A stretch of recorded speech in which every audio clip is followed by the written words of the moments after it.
So the complexes out there are crazy these days. They're nice. I mean, there's covered disc fans everywhere. Yeah. Like, it's insane. What's probably one of the, you've seen a lot. Yeah, I've been to a lot of them. What's the craziest thing you've seen at a complex or somebody do like that?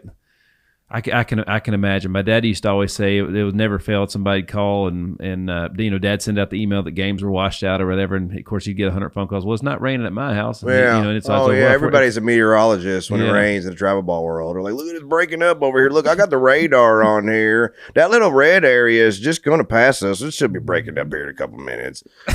4 other dads were looking, well, that's not what mine said. And, and I did a video. I was in Florida. It was damn near a hurricane. I come out of the car. And I was like, it's pouring on me. I was like, it's breaking up. We're playing in 10 minutes.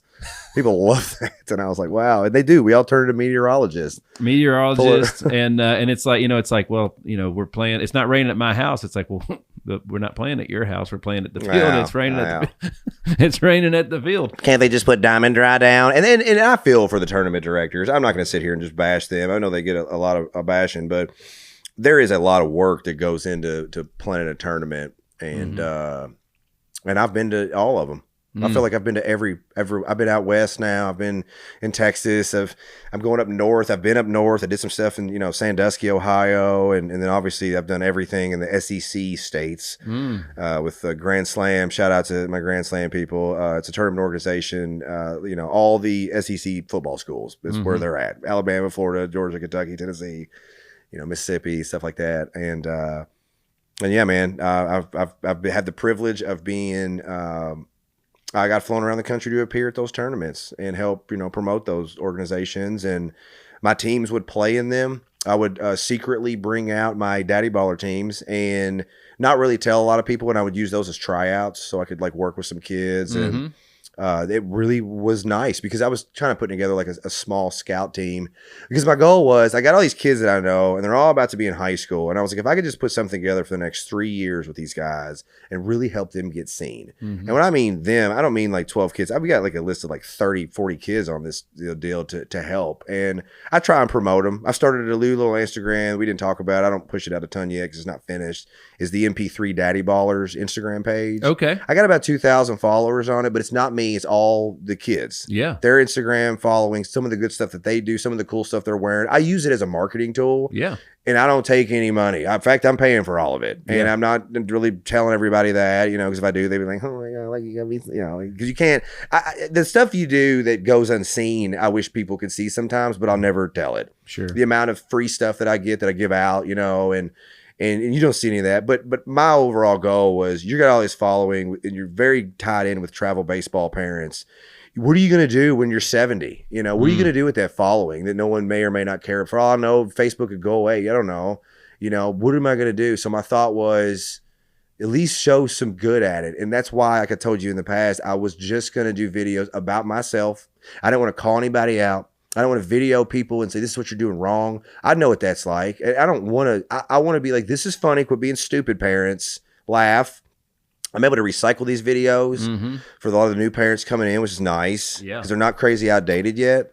And, I do try and have options for people to be like, okay, here's some free stuff, or here, sign up for this team, or you don't have to worry about playing. And now I've got this Daddy Baller thing set up to where I think I've figured out how to pay some of the coaches a little bit and maybe help some of the people that can't afford to go to some of these things, because some of their kids are really good and need to be seen. And just because they don't have a certain last name or play in a certain area where it's real popular at, it's hard to live in Bullitt County. And I've got a group of kids out there that I know that I'm like, those kids are that good. But that one there maybe needs to get a little bit older first and then he can play. So I've just tried to be nice person and do everything correct. I always tell everybody there's no way I could have handled this when I was 20 years old. 41 years old. Yeah. Okay. Because she wouldn't have been sitting there right now. My kids probably would have been here. I would have been probably strung out on something, drunk and everything else sitting here. And now I feel like I got my stuff more together now than I think I ever have. And I have to say that everything that's happened because of this is really, it's been a good thing for me because I've used all of my, everything I'm really good at, it's all coming out into this. The problem is I'm not happy with any of it. Sure. It's hard to watch yourself. It's hard to edit videos when you see yourself. The only thing I see on social media is me. I don't look at your stuff.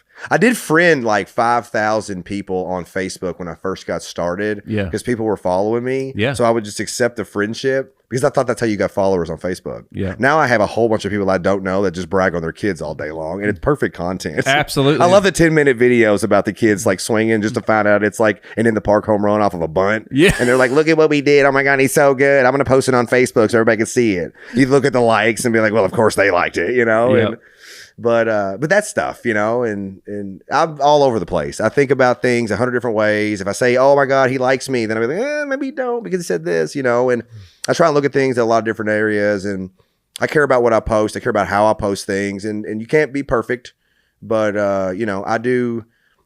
It's all, I'm trying to be a good dude. That's it, man. It's got to be tough because, you know, you're still a dad that's kid plays. So like, you know, a lot of people might confuse when you go to watch your son play that you're at work. Yeah, that happens. I'm usually pretty good about getting around tournaments now on how to maneuver, because I do get dropped off at a lot of these, and then I have to they call me up. They're like, hey, Mark, we want you to come here and put on our tournament. They want you to appear at this 2 days, Saturday and Sunday. You walk around, shake hands. Well, I've been doing that for 3-4 years, and you're right. You get noticed everywhere, but you do figure out a way to like ninja your way around there. Mm-hmm.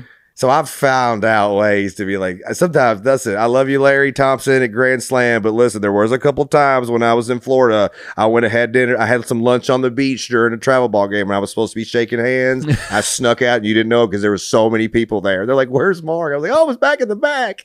But I stayed, Larry, and I was there the whole time, and I took a lot of pictures, and you know it. So I hope he calls me at some point, be like, I heard you on that podcast. Thanks for tuning in. Like and subscribe for more, and visit nickhyder.com.